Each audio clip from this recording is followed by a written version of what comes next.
안녕하세요. 언더케이지닷컴 앱7입니다. 오늘은 블랙베리 프리뷰를 한번 보도록 합시다. 블랙베리 최초의 안드로이드 스마트폰이면서 굉장히 오랜만에 새로 슬라이드 폰이죠.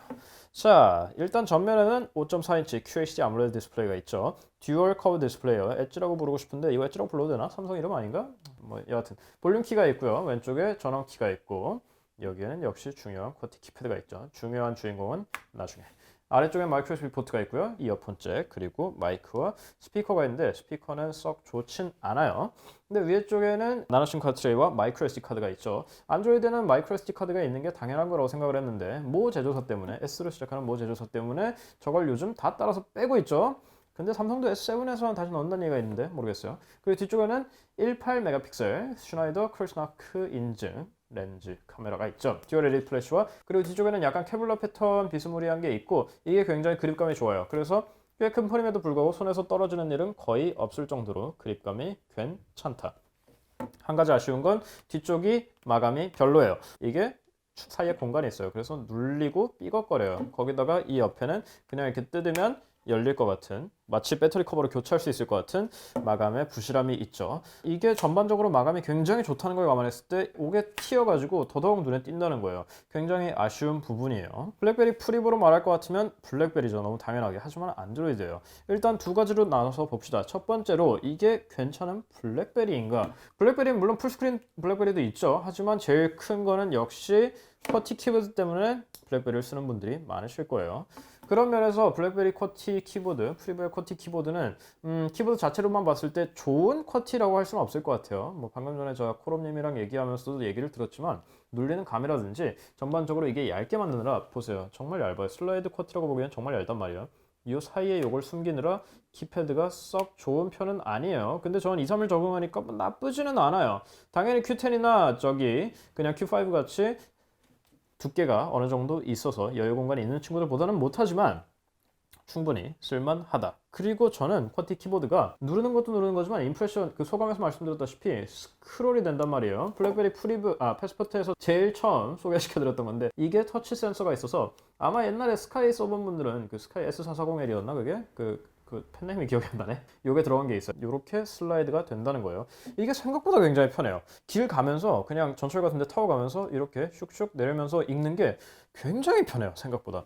그리고 순정 키보드를 쓰시면 라틴어 계열밖에 안 돼요. 그래서 여기 한국어가 지원이 안 되기 때문에 이걸 쓸 일은 없겠지만 예를 들어서 여기서 뭐 헬로 저거 이렇게 쳐놨을 때 이렇게 샥 하면은 단어가 지워진다는 거예요.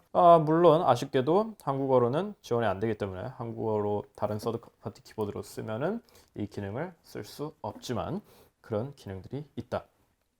그리고 블랙베리의 상징과 같은 블랙베리 허브라든지 이런 것들이 그대로 있죠. 근데 사실은 블랙베리 허브는 그러니까 페이스북이나 트위터나 인스타그램 같은 거를 갖다 이메일 계정이라든지 여러 개 등록해놔가지고 한 번에 한눈에 모든 걸 보고 답장을 하고 관리를 할 수 있는 건데 저는 너무 뭐가 쏟아져 들어와가지고 별로 좋아하진 않아요.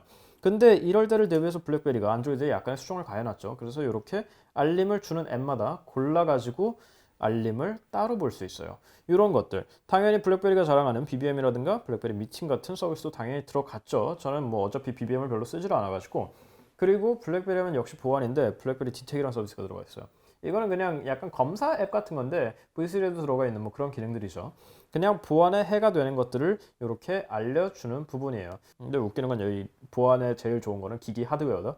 블랙베리 기기를 사용하고 있어서 보안이 체크.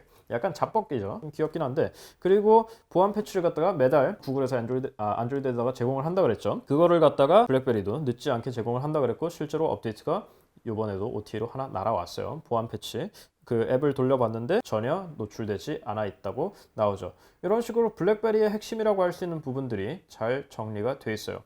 그 말인즉슨 블랙베리로서는 당연히 합격이란 얘기죠. 하지만 블랙베리로서 합격한 것들은 많이 있었죠. 블랙베리 패스포트도 좋은 블랙베리였고 블랙베리 클래식도 좋은 블랙베리죠. q10은 블랙베리로서도 조금 근데 좋아하는 폰이에요. 저 두 대나 썼어요. 여하튼 근데 블랙베리가 안드로이드 특히 스마트폰으로서 좋냐고 그러면 그건 좀 애매해요. 왜냐면은 뭐 애초에 앱도 없고 앱이 없죠. 패드립이 아니고 앱이 없어요. 근데 그런 기능들을 차치하고서라도 전반적으로 일반적인 스마트폰으로 쓸 수 있는 디스플레이 사이즈라든지 아니면 사용성이라든지 그런 거에서 손해를 본 게 너무 많았어요. 물론 BBOS 자체는 제스처라든지 굉장히 훌륭한 OS지만 아쉬운 점들이 많았죠.